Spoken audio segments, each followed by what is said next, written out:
Halo, selamat siang. Ketemu lagi kita ya. Oke, baik. Pada kesempatan saat ini, saya akan membahas sedikit tentang penyelesaian perselisihan hubungan industrial sebagaimana diatur di dalam Undang-Undang Nomor 2 Tahun 2004 tentang penyelesaian perselisihan hubungan industrial. Khususnya saya akan membahas tentang mediasi dan konsiliasi ya. Oke. Eh, di dalam sistem penyelesaian perselisihan hubungan industrial sebagaimana diatur dalam Undang-Undang Nomor 2 Tahun 2004 itu bisa diklasifikasikan bahwa penyelesaian perselisihan itu dapat dibagi menjadi dua kelompok lah, katakanlah begitu. Nah, atau dua tahap. Tahap pertama adalah bisa disebut sebagai tahap penyelesaian di luar pengadilan. Dan tahap kedua tentunya lanjutannya, penyelesaian melalui pengadilan, dalam hal ini adalah pengadilan hubungan industrial yang dapat berlanjut ke Mahkamah Agung. Baik, tentang penyelesaian perselisihan hubungan industrial di luar pengadilan, dan dalam hal ini yang akan saya bahas adalah tentang mediasi dan konsiliasi, maka ada perbedaan dan persamaan antara mediasi dan konsiliasi.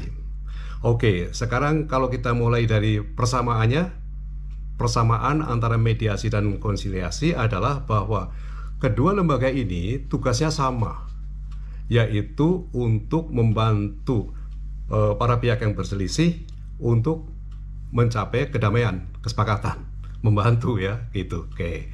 Nah, di dalam mediasi maupun konsiliasi hasilnya cuma ada dua kemungkinan, yaitu para pihak sepakat dan para pihak tidak sepakat untuk bersepakat, ya. Artinya tidak bisa mencapai kesepakatan seperti itu.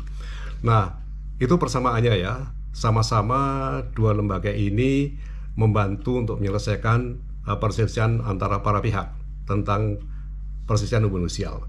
Persamaan yang lain adalah bahwa keduanya ini sama-sama tidak mempunyai kewenangan memutus. Ya, tidak punya kewenangan memutus karena memang bukan pengadilan ya.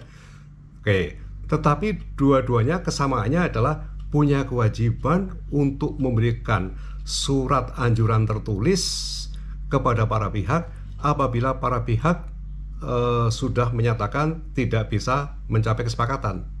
Nah, di situ ya, baik mediator maupun konsiliator akan wajib, ya diwajibkan oleh undang-undang ya, untuk membuat surat anjuran tertulis kepada para pihak. Oke. Namanya juga surat anjuran ya, jadi tidak wajib dilaksanakan. Jadi bisa saja salah satu atau para pihak itu menolak, tidak setuju dengan apa yang dianjurkan. Dan caranya gampang, mudah. Kalau tidak setuju, tinggal tidak menjawab surat anjuran tertulis itu sudah dianggap berarti adalah menolak anjuran dari mediator atau konsiliator. Itulah persamaannya ya. Oke. Nah, perbedaannya apa? Perbedaannya adalah pada latar belakang mereka ya. Latar belakang di sini bukan pendidikan, tapi siapa mereka. Mediator itu adalah seorang ASN ya, katakanlah aparatur sipil negara atau PNS begitu ya, yang tugasnya adalah di instansi ketenagakerjaan. Jadi pegawai negeri lah, katakanlah begitu, mediator. Tentunya pegawai negeri atau ASN yang punya sertifikat sebagai mediator. Oke. Kemudian bagaimana konsiliator? Konsiliator itu adalah orang swasta, tapi disyaratkan untuk menjadi konsiliator itu wajib mempunyai pengalaman minimal 5 tahun sebagai praktisi mengelola hubungan industrial, dan tentunya harus mempunyai juga sertifikat sebagai konsiliator. Nah, itu adalah perbedaannya. Perbedaannya yang lain adalah tentang kewenangan. Tentang kewenangan menangani perkara. Mediator itu berwenang menangani 4 macam ya. Semua perselisihan itu ada 4 macam ya. 4 macam perselisihan, yaitu perselisihan hak, perselisihan kepentingan, perselisihan PHK, dan perselisihan antar SP, serikat pekerja dan serikat buruh dalam satu perusahaan. Jadi empat-empatnya perselisihan itu mediator berwenang menangani. Beda dengan konsiliator. Konsiliator tidak empat-empatnya, tapi dikurangi satu.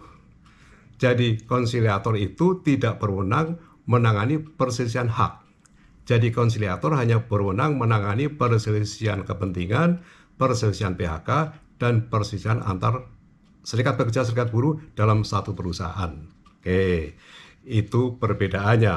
Oke, nah selanjutnya, kalau kita lihat ya, maka ada kecenderungan bahwa mediasi itu lebih laku. Ini bukan masalah jual beli loh ya, tapi perkara itu membanjir hampir semuanya ke mediasi. Kenapa demikian? Kenapa demikian? Karena untuk maju ke mediasi itu para pihak tidak usah harus repot-repot. Ketika perundingan bipartit tidak mencapai kesepakatan, maka tinggal satu pihak atau para pihak melaporkan kasusnya ke Disnaker.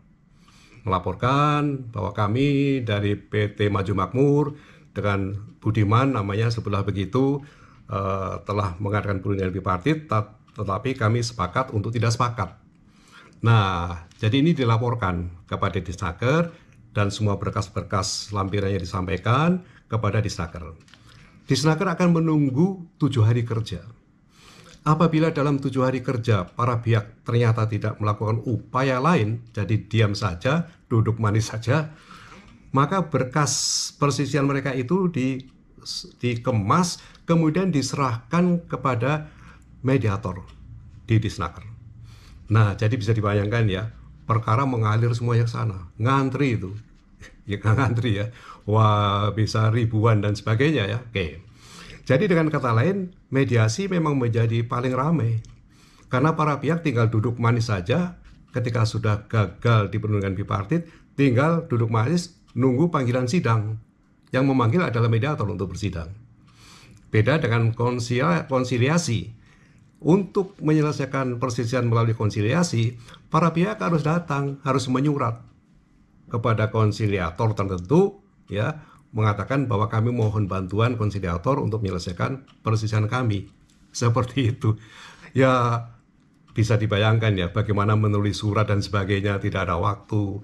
Apalagi mungkin, maaf, buruh level-level bawah mau surat menyurat, mau menulis apa begitu ya. Nah, jadi itulah makanya mediator itu jauh lebih sibuk dibanding dengan konsiliator. Menarik ya, menarik. Bahwa sejak Undang-Undang 2 tahun 2003 ini diundangkan pada tahun 2004 sampai sekarang, yang namanya konsiliasi dan arbitrase ini tidak laku, tidak diminati lah ya. Saya tidak akan membahas arbitrase dulu ya. Konsiliasi tidak diminati ya karena tadi repot. Meskipun ke konsiliasi juga gratis ya, karena biaya konsiliator dibayar oleh pemerintah. Tapi tadi karena harus menulis surat dan sebagainya. Beda dengan kalau melalui mediasi. Setelah selesai di perundingan bipartit, laporkan pada Disnaker dan kemudian nanti akan dipanggil oleh mediator untuk bersidang. Itulah seperti itu. Nah, itulah tentang mediasi dan konsiliasi yang merupakan bagian dari katakanlah lembaga yang melakukan penyelesaian perselisihan hubungan industrial melalui luar pengadilan. Nah, memang nanti ketika di mediasi tetap tidak bisa mencapai kesepakatan, kalau perkaranya harus dilanjutkan ya memang tidak bukan memang harus mengajukan gugatan ke pengadilan hubungan industrial. Baik, itu dulu ya. Oke. Sampai ketemu lagi di episode berikutnya, masih membahas tentang penyelesaian perselisihan hubungan industrial, dan saya pada episode berikutnya akan membandingkan antara pengadilan hubungan industrial dengan arbitrase. Sama juga, ada persamaannya, ada perbedaannya. Oke, sampai di sini, sukses selalu, ketemu lagi ya. Oke.